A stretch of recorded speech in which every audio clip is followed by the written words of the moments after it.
Implica un proceso de adaptación cultural, hay un cambio cultural, la persona no está acostumbrada a transmitir en momento, al instante, su información a tributación y hacerlo por un medio de correo electrónico. Entonces aquí implican varios cambios, uno para el emisor, que es adaptar sus sistemas a esta realidad y tenerlo que comunicar de esta manera, sabiendo que la administración va a conocer todo lo que está facturado y cualquier ajuste que haya hecho a la facturación.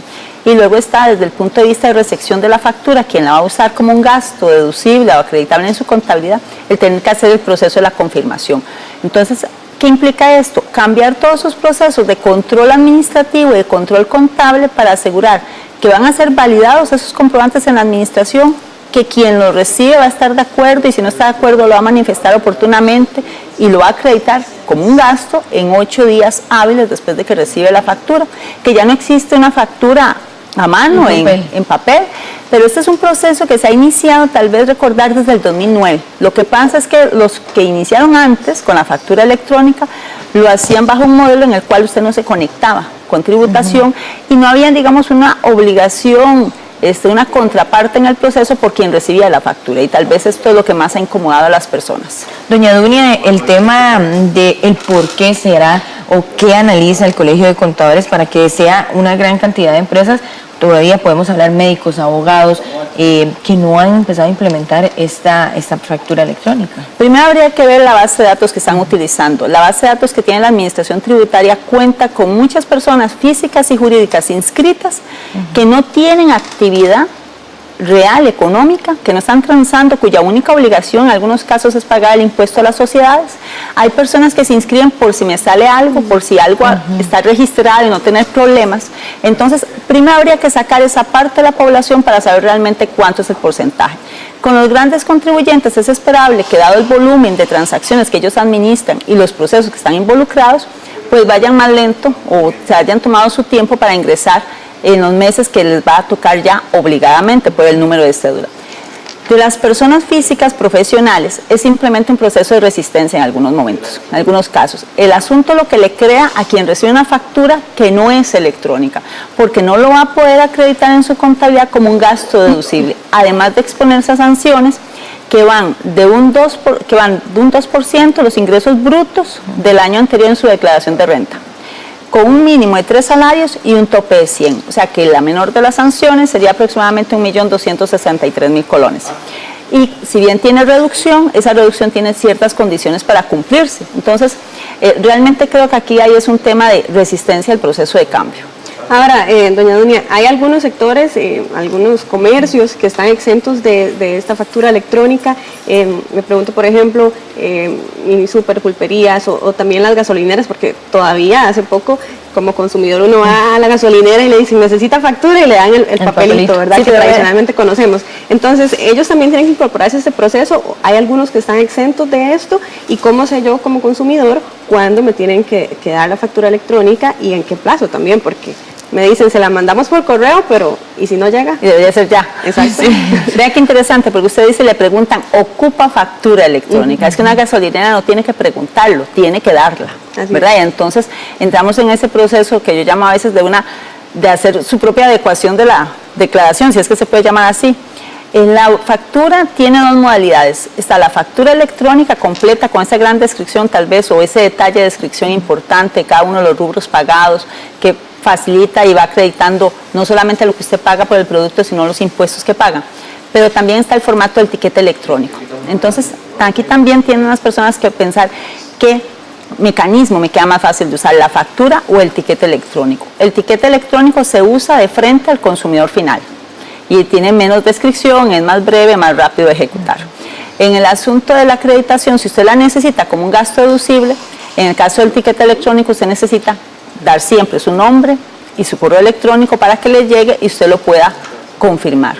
Este es un proceso realmente de adaptación, ¿verdad? Para todas las partes, y habría que ver con qué tiempo se han preparado. El asunto es que tal vez el hecho de que la Administración Tributaria haya sacado el calendario definitivo de los que ya iban a ingresar a mediados de este año, ha hecho que la gente tal vez se retrasara más en el proceso de adaptarse, ¿verdad? El decirlo tal vez, no haberlo dicho desde el inicio, ha hecho que se retrase en el proceso.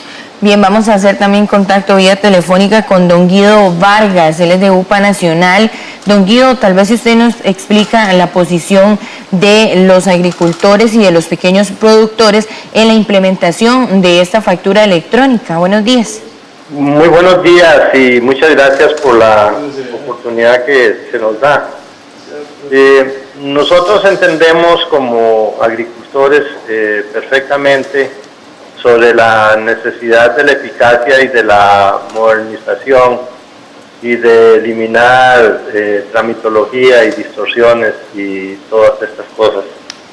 Pero también creemos que para la agricultura, que es bastante diferente a otras actividades humanas que podríamos discutir en otro momento, se requiere de un régimen de tributación simplificado para los productores del sector agropecuario. Hay elementos importantes a considerar.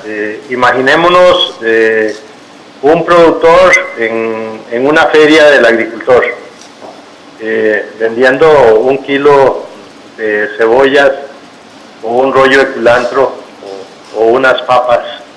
Y aquí podríamos hacer la lista de los productos agropecuarios.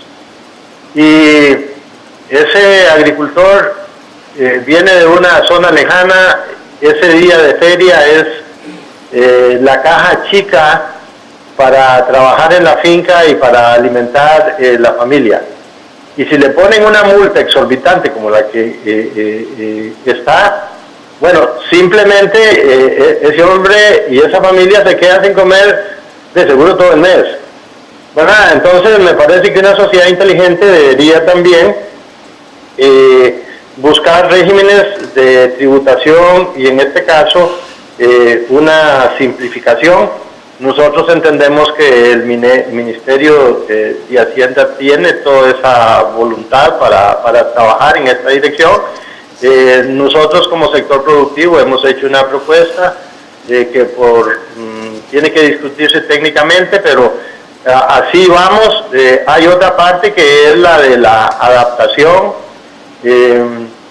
y para eso se requiere tiempo y se requieren plazos mayores para ir haciendo todos los ajustes correspondientes e ir cumpliendo con todo lo que se está proponiendo. Ya no iban a contestar. Tal vez aquí, don Guido, buenos días, sería importante aclarar que el régimen, las exenciones cubren a los agricultores pequeños y medianos, que tienen que estar registrados en el MAC para hacer uso de esa exención únicamente, pero ellos no están obligados a emitir factura electrónica. Y las asociaciones civiles dedicadas de índole agropecuaria, que no vendan en su establecimiento otra cosa que no sea afín a esa actividad y estén cumpliendo con ciertos registros de asociación civil, también están exentos. Igual las personas como el cogedor de café, el jornalero, está exento de emitir factura electrónica. Entonces yo creo que aquí tal vez hay un tema también de aclarar el alcance de esas exenciones y aún están en tiempo, aún tienen ese tiempo para poder hacer ese tipo de aclaraciones con la administración tributaria. ¿Y cuáles otros sectores, además del agrícola, también están exentos?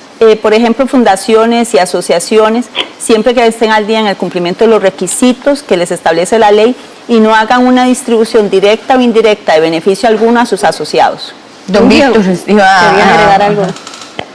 Sí, los agricultores y nosotros lo que decimos es que la prueba del pudín es comérselo. Entonces, enséñenos la simplificación a los agricultores para tener certeza jurídica y certeza de que no hay que hacer esa presentación. Pero entonces, ahí hay una tarea que todavía ustedes o los proponentes tendrían que hacerla y divulgarla y nosotros socializarla. Entonces, bueno, estamos avanzando bien, si es así. Ahora viene el otro paso para tenerlo totalmente transparente, claro y que pueda llegar a la ruralidad, ¿verdad? Porque es algo totalmente distinto y habría que divulgarlo y habría que ponerlo en blanco y negro Eso es también como hay veces que dicen, bueno, sí, ahí hay crédito de banca para el desarrollo. Uno va y hace fila en la ventanilla y se devuelve sin que le hayan prestado nada. Entonces lo que quisiéramos es no tener que ir de Herodes a Pilatos. Tal vez aquí mencionarlo, don Guido, que está en la ley del impuesto sobre la renta, artículo 3, y en el reglamento, artículo 11, los términos de esas exenciones para lo que es la emisión de la factura electrónica.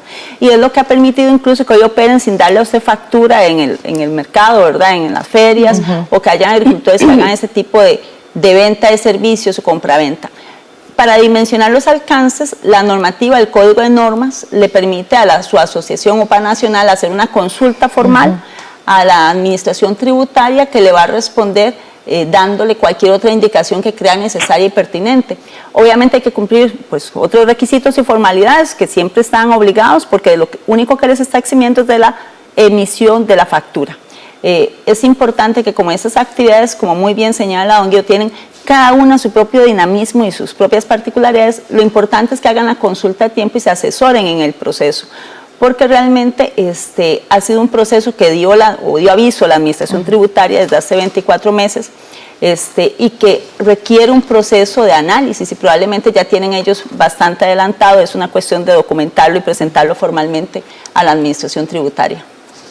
Yo agradezco las explicaciones y además agradezco la voluntad de la atención a la pequeña y mediana producción, a la producción familiar y a las diferencias que tiene el sector productivo, empezando porque nosotros no producimos, nosotros inducimos a la naturaleza para que produzca por nosotros. Y usted ha tocado temas fundamentales, una recolección de café que hoy llegó un cogedor y mañana está recolectando a 50 kilómetros de donde estuvo ese primer día, porque van de un lado a otro dependiendo de cómo se vayan comportando las zonas y cómo sean la maduración y todo esto. Entonces, me parece que sí están atendiendo esto. Pero viene la otra parte, en la parte de cómo certifico que soy un pequeño agricultor.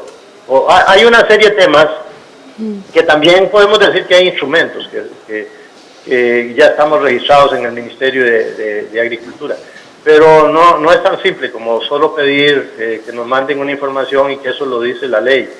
Eso es cierto, pero y tampoco podemos decir que la desconocemos. El problema de fondo para alguien que está en la península de Osa, en La Palma o en Cuatro Bocas de Upala, requiere de que los procesos y las aplicaciones se puedan tener con la mayor claridad, entendiendo de que no podemos desconocer la ley, pero para unos la ley se les aplica y para otros no, y eso lo decide un abogado y se discute en un tribunal.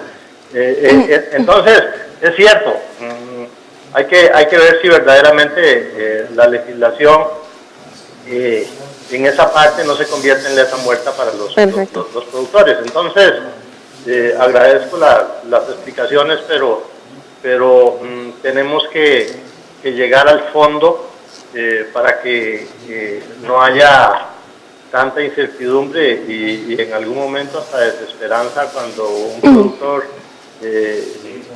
llama y dice: estoy sumamente preocupado por la factura electrónica. Gracias a don Guido Vargas de UPA Nacional. Doña Dunia Zamora del Colegio de Abogados, ya para finalizar, un mensaje final, y no sé si iba a responderle a don Guido.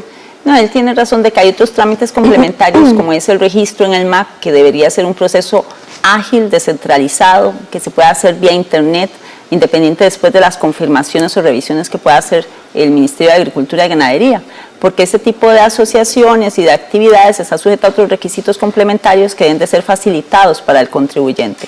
Y el proceso de confirmación es importante, pues que también aquí el trabajo como grupos organizados, de partir de la realidad de que llegó y tomar acciones para que esa incertidumbre que sienten las personas se disminuya y puedan operar de manera más segura.